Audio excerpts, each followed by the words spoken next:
In the name of Allah, most gracious, most merciful, dear grade 12 students at Rashid bin Al-Walid School, welcome to our first grammar lesson for today.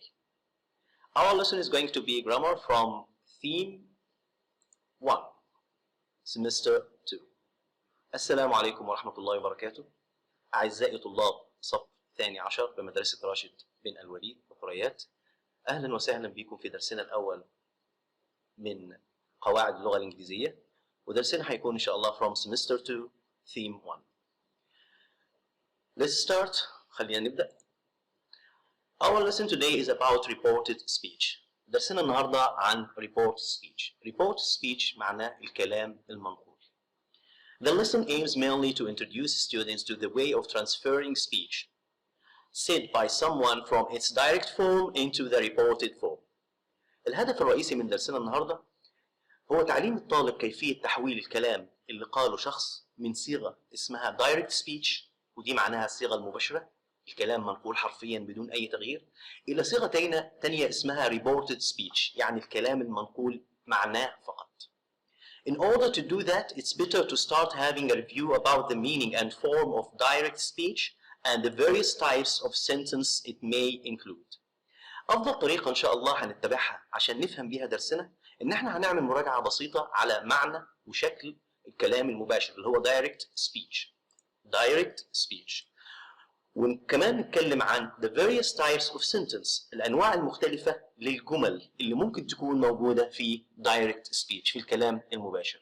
لأن طريقة تحويل الكلام من مباشر direct speech إلى reported speech إلى كلام غير مباشر بتعتمد على نوع الجملة اللي موجودة بين الأقواس، فلازم تكون المقدمة دي. بسم الله. direct speech الكلام المباشر. Exact and literal words spoken by the speaker using a saying verb and placed between speech marks. المقصود بالكلام المباشر هو الكلام المنقول حرفيا عن الشخص القائل، وله عدة عناصر، منها speaker يعني متحدث، saying verb يعني فعل قول، والكلام عشان نعرف ان هو direct لازم يكون موضوع placed between speech marks، ما بين علامات او اقواس بنسميها اقواس التنصيص.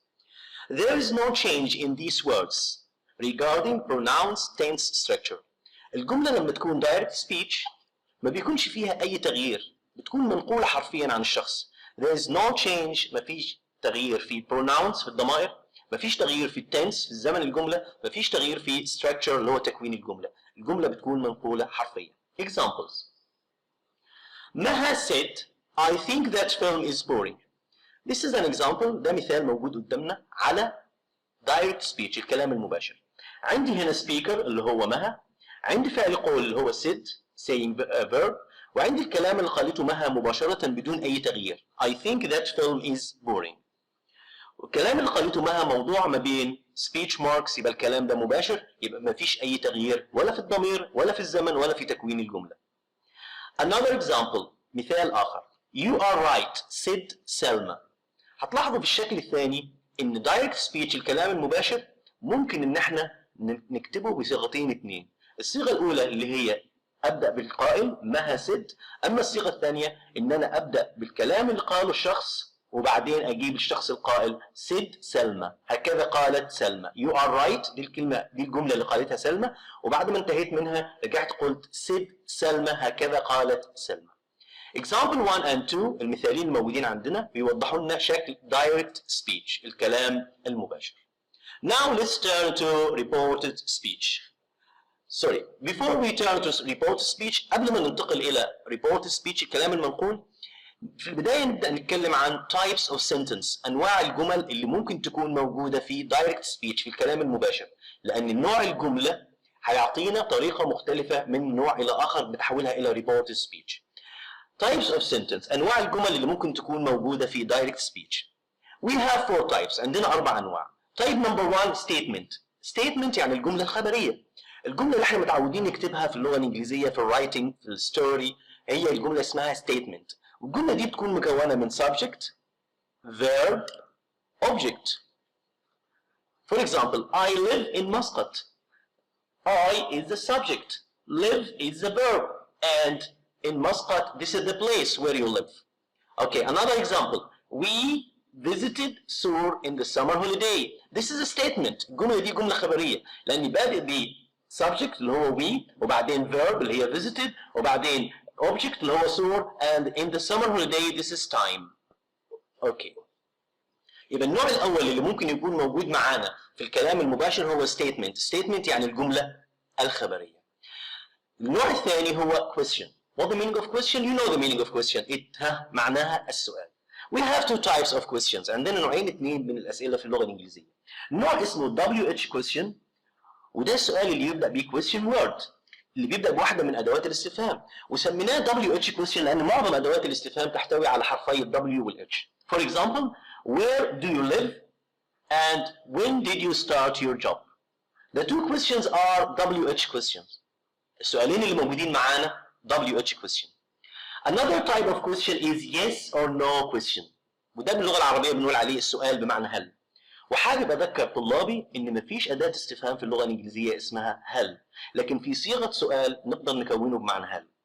الصيغة ديت بتبدأ بحاجة اسمها auxiliary verb or modal verb. auxiliary verb يعني الفعل المساعد، والأفعال المساعدة في اللغة الإنجليزية هم ثلاثة. verb to be الفعل يكون، verb to do and verb to have. لو أنا بدأت بواحد من الأفعال ديت يبقى أنا كونت سؤال بمعنى هل. For example, are you in grade 12؟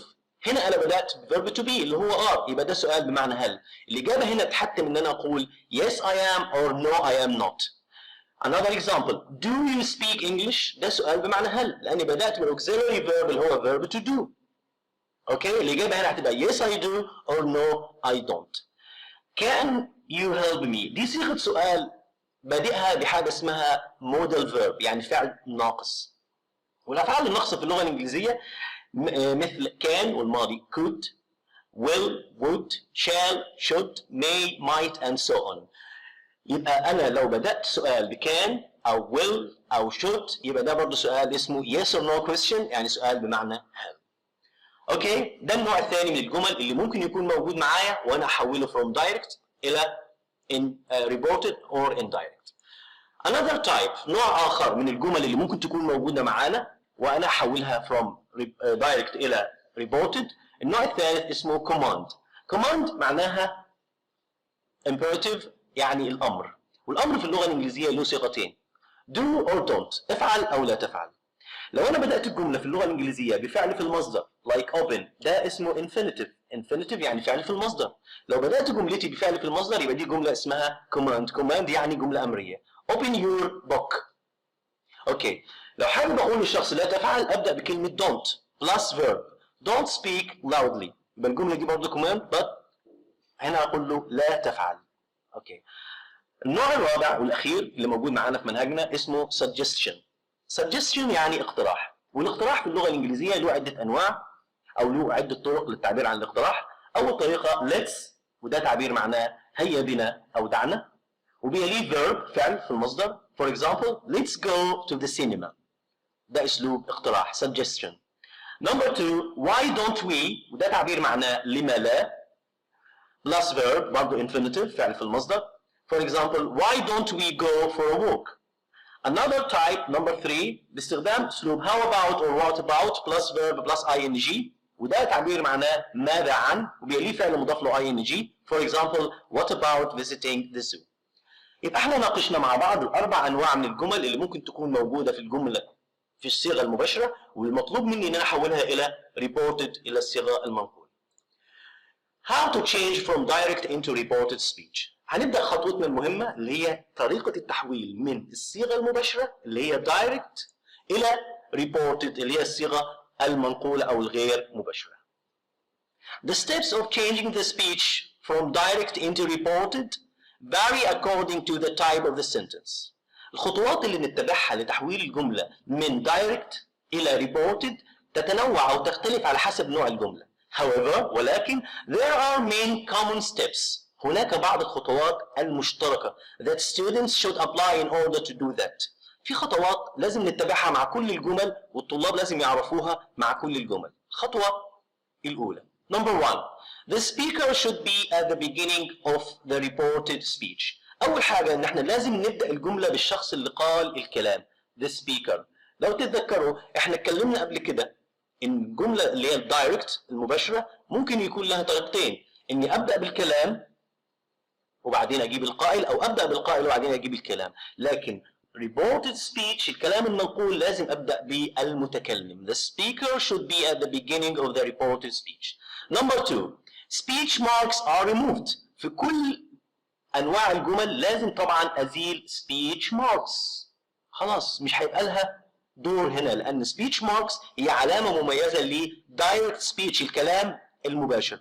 عند تحويل الكلام المباشر الى reported الى كلام منقول صارت اللي هي speech marks ملهاش دور معانا. يبقى speech marks are removed and sometimes we add a conjunction instead. واحيانا بدل عن speech marks بنضيف رابط، لكن الرابط بيختلف على حسب نوع الجمله وهنتناقش مع بعض دلوقتي.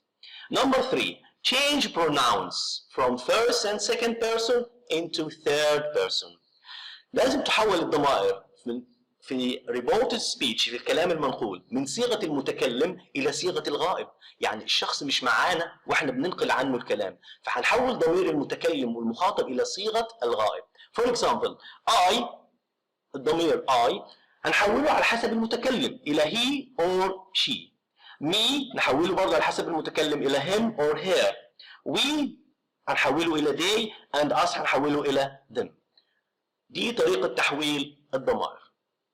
الخطوة اللي بعد كده tenses should be changed as follow. الأزمنة، زمن الجملة لا يبقى على حاله عند تحويل الجملة from direct into reported.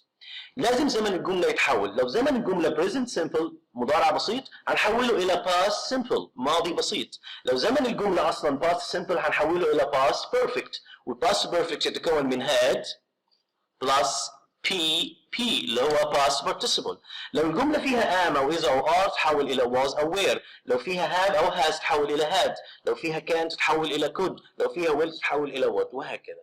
أوكي، هنبدأ مع بعض نتكلم نوع نوع. أول حاجة statement الجملة الخبرية. هنحول الجمل الخبرية from direct into reported. عمر said، القائل هنا عمر said I am hungry. ده المثال اللي موجود معانا. نوع الجملة الموجودة بين الأقواس I am hungry يبقى statement يعني جملة خبرية. الخطوات اللي اتبعها لتحويل الجملة الخبرية from direct into reported as follow كما يلي. أول شيء أبدأ بالمتحدث زي ما اتفقنا عمر said. أحذف السبيتش ماركس خلاص ما بلهاش دور، واستبدلها إن أنا ممكن أحط مكانها that، لكن that اختيارية. يعني تحذف السبيتش ماركس وتضع that، وممكن لا تضعها وتكمل جملتك. عمر كان بيتكلم عن نفسه يقول I. احنا بننقل الكلام عن عمر يبقى هنحول الضمير I إلى he. he ما بتاخدش am، he بتاخد is. لكن اتفقنا مع بعض في خطوات التحويل إن لازم زمن الجملة يحول from present into past. يبقى بدل he is هتصير he was hungry وحط full stop، وطبعا انتهى دور speech marks. Another example المثال الثاني. They said we will visit you. The speaker is they. نبدأ ب the speaker. They said. أحذف ال speech marks خلاص ما بقالهاش دور معايا. ممكن أضع الرابط that لكنه اختياري، ممكن أضعه أو لا أضعه. It's up to you عادي. هم كانوا بيتكلموا عن نفسهم يقولوا we. احنا بنتكلم عنهم في صيغة الغائب هحول we إلى they. اوكي، الجملة كانت تحتوي على will. اتفقنا مبدئيا ان زمن الجملة لازم يتحول from present into past. يبقى they would visit you. الضمير you نتفق مع بعض مبدئيا ان دايما لما يكون الكلام مش موجه لشخص بعينه يبقى الضمير you يعود علي انا، يبقى احوله الى I or me. اوكي، يبقى visit me. This is an examples. دي كانت أمثلة على تحويل statement اللي هي الجملة الخبرية. نبدأ مع بعض WH question. إزاي نحول الجملة اللي تحتوي على سؤال يبدأ بأداة الاستفهام from direct into reported. Example: My friend asked me, why did you say that? أوكي، هنبدأ بالقائل My friend asked me. نحذف speech marks. في هذه الحالة ما بنستخدمش أي رابط، بنحط أداة الاستفهام مباشرة why. في خطوة مهمة جدا في السؤال ان انا بحول السؤال من صيغة السؤال الى صيغة الجملة الخبرية اللي هي statement. وفي الجملة الخبرية انا بستخدم subject verb object. يعني الجملة دي المفروض تكون you say that. لأن في السؤال بستخدم فعل مساعد، أما في الجملة الخبرية أنا ما بستخدمش فعل مساعد. طيب you say that، أما did دورها انتهى لأن حولت من صيغة السؤال إلى صيغة الجملة الخبرية. لما أجي أسأل نفسي you say that did، إيش كان دورها؟ دورها إنها عرفتني إن زمن الجملة كان past في الماضي. يبقى الجملة حولتها من صيغة السؤال إلى صيغة الجملة الخبرية you say that، لكن did عرفتني اللي هي you said that. أبدأ أغير الضمائر. you اتفقنا مع بعض في المثال اللي كان قبل إن أي جملة تحتوي على you والكلام ما موجه لشخص يبقى موجه لي أنا، يبقى أحول you إلى I. أدي الخطوة الأولى. did عرفتني إن زمن الجملة هو ماضي، يعني كان أصل الجملة said، واتفقنا ان زمن الماضي البسيط بنحوله الى ماضي تام، يبقى had said that. وهنا خلي بالكم question mark خلاص دورها انتهى، فحط مكانها full stop، لان زي ما اتفقنا حولنا الجمله من صيغه السؤال الى صيغه الجمله الخبريه. Another example. سالم asked when did you start your job. اوكي هنبدا بالمتحدث. سالم asked me. حذفنا السبيتش ماركس، ما بنحطش اي رابط مع السؤال، يبقى استخدمنا when أداة الاستفهام نفسها. الجملة كان أصلها you started your job، حولت you إلى I. الجملة عرفت من did إن هي ماضي بحولتها إلى ماضي تام I had started. هنا الضمير your عايد علي أنا حولته إلى my job وحطيت full stop instead of question mark. يبقى ملحوظة مهمة جدا لطلابنا WH question السؤال لازم أحوله من صيغة السؤال إلى صيغة الجملة الخبرية subject verb object قبل ما أعمل التغييرات في الضمائر أو الأزمنة. أوكي خلينا نروح على النوع الجديد اللي هو yes or no question، سؤال بمعنى هل. إزاي نحول yes or no question from direct into reported. For example he said do you like football. أوكي نحول he asked me. نحذف السبيتش ماركس في السؤال بمعنى هل، هلجأ إلى رابط إيه هو؟ يا إما if يا إما whether، يا إما if يا إما whether.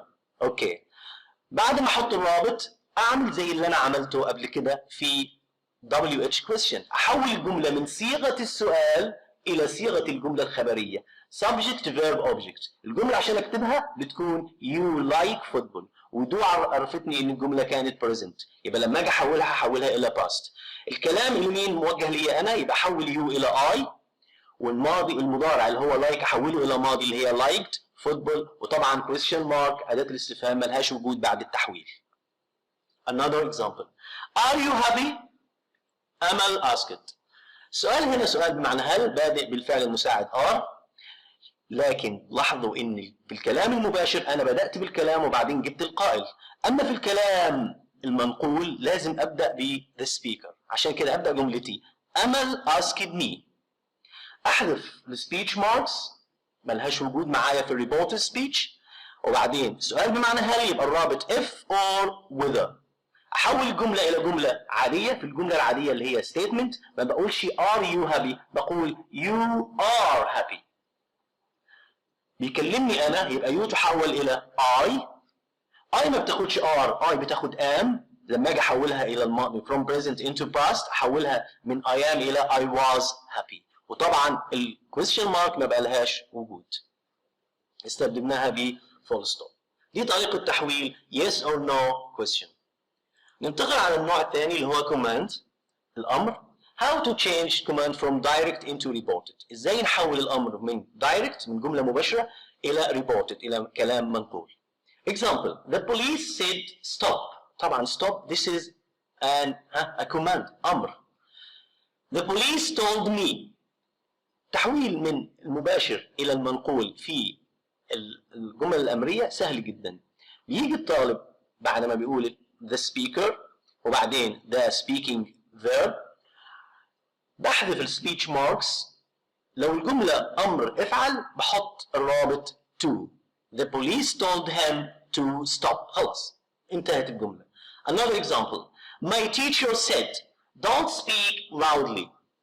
My teacher asked me.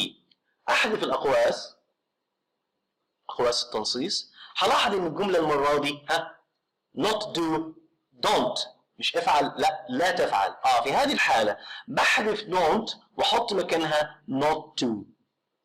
My teacher asked me not to speak loudly. Very easy. طبعا هذا النوع very easy باستخدام to or not to. ننتقل للنوع الأخير اللي هو suggestion.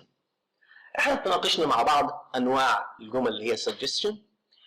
ازاي أكون اقتراح في اللغة الإنجليزية. عندي أكثر من أسلوب، لكن نتكلم مع بعض دلوقتي في نقطة تحويل الجملة اللي هي suggestion الاقتراح from direct into reported. Example: Let's go to the cinema. He suggested. عايزين نحولها from direct into reported. زي ما اتفقنا دايما reported speech الكلام المنقول لازم أبدأ ب the speaker المتحدث. He suggested. بحذف الأقواس وعندي طريقتين زي ما انتم شايفين، الطريقة number 1 and number 2. طريقتين لتحويل suggestion الاقتراح. الطريقة الأولى إني أروح مباشرة على الفعل اللي هو هنا go بعد فعل القول اللي هو suggested وأضيف له ing. He suggested going to the cinema. دي الطريقة الأولى وهي طريقة سهلة جدا.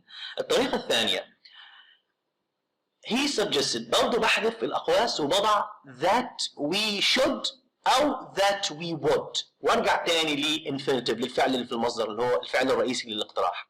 He suggested that we should or that we would go to the cinema. Another example. مثال آخر. My friend said, what about visiting the museum? طبعا ده أسلوب اقتراح. نوع الجملة اللي موجودة بين الأقواس suggestion اقتراح. My friend suggested. دي الطريقة الأولى. رحت مباشرة على الفعل اللي هو visiting يبقى my friend suggested visiting the museum.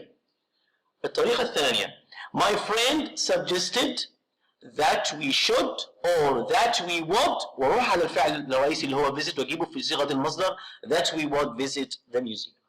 بكده الحمد لله نكون انتهينا من طريقة تحويل الجمل من صيغة direct speech الكلام المباشر إلى reported speech إلى الكلام الغير مباشر. معانا تمرين بسيط هنحله مع بعض إن شاء الله. It's grammar about reported speech. For each item, shade in the bubble next to the correct option. Number 1. I met her in the park. عايزين نحول الجملة دي مع بعض. He said her in the park. هل he meets her or met her or had met her or meet her؟ الجملة كانت statement يعني جملة خبرية. الضمير تحول from I to he. لكن زمن الجملة كان met يعني كان past يتحول إلى past perfect. يبقى الإجابة الصح had met. Okay. Number 2. Don't stay there for a long time, said my dad. My dad told me. نوع الجملة اللي موجودة بين الأقواس command يعني أمر. لا تفعل باستخدام don't. يبقى الطريقة سهلة جدا إني أحذف don't وأحط مكانها not to وأجيب الفعل في المصدر يبقى الإجابة not to stay. The teacher asked their homework. Did you do? Did the students? If the students do, if the students had done. واضح إن الجملة محولة. Okay؟ طيب. The teacher asked. الصيغة الصح طبعا هنستبعد تماما صيغة السؤال. يبقى عندي if the students do or if the students had done. أكيد السؤال متحول from direct إلى reported يبقى الزمن لازم يتحول. يبقى الجملة دي في البريزنت مش هتبقى صحيحة. هستخدم past perfect. If the students had done. Number 4. Let's buy that dress, said my sister. My sister suggested. طبعا الجملة اللي ما بين الأقواس عبارة عن جملة suggestion يعني اقتراح. يبقى أكيد الحل إن احنا عندنا طريقتين لتحويل الاقتراح. إما باستخدام فعل القول اللي هو suggested plus verb plus ing لا إما suggested that we should أو we would. الحل الصح هنا طبعا suggested by. The teacher asked the student had understood the lesson. هنا واضح ان كان في سؤال. طبعا هنستبعد صيغة السؤال تماما. باقي عندي that they all او whether they all. طبعا that بنستخدمها مع statement، يبقى ما تنفعش إجابة سؤالنا هنا، يبقى الإجابة الصح هي whether they all had understood the lesson. نكمل مع بعض. Number 6. My mother asked me the car key. Do I take? If I had taken, did I take? I take. طبعا واضح ان الاجابه هتكون if I had taken، الرابط اللي هو if وبعدين حولنا الضمير الى I والزمن غيرناه from past into past perfect. Where do you stay, Sarah? Asked the girl. The girl asked Sarah, where does she stay? Is she staying? She stayed. She had stayed. طبعا هنا جبنا أداة الاستفهام، هنحول الجملة إلى صيغة الجملة الخبرية، يعني تبدأ بفاعل وبعدين فعل وبعدين مفعول، يبقى هنستبعد صيغة السؤال. باقي عندي she stayed or she had stayed. زي ما الجملة الأصلي من do عرفت إن هو present، يبقى هتحول إلى past، يبقى الإجابة she stayed. He asked me the price. Did I get? Whether I got, had I got. طبعا واضح ان هي سؤال، واحنا اتفقنا عند التحويل بنحول من صيغة السؤال الى صيغة الجملة الخبرية، يبقى الاختيار الاول والاختيار الاخير مش معانا، يبقى whether I got or I got طبعا لازم يكون في رابط، يبقى whether I got. Are you feeling tired? Fatma asked her friend. Fatma asked her friend if I am, she is, she was she. طبعا فاطمة بتكلم صديقتها، يبقى الضمير اللي عايد عليها هيكون she، يبقى قدامي حل من اتنين، يا اما she is يا اما she was. هستبعد I am وهستبعد صيغة السؤال، يبقى she is or she was. زمن الجملة الأصلي present يبقى لازم تحول إلى past، يبقى she was. She asked me I usually did in my free time. What I usually did, to I usually did, that I usually did, if I usually did in my free time. الإجابة الصح والمنطقية هنا هتكون what. أشكركم، انتهينا اليوم من درسنا الأول اللي هو درس الجرامر القواعد، وكان شرحنا فيه طريقة تحويل الجمل المنقولة عن شخص من direct speech من كلام المباشر إلى reported speech. Thank you very much and good luck.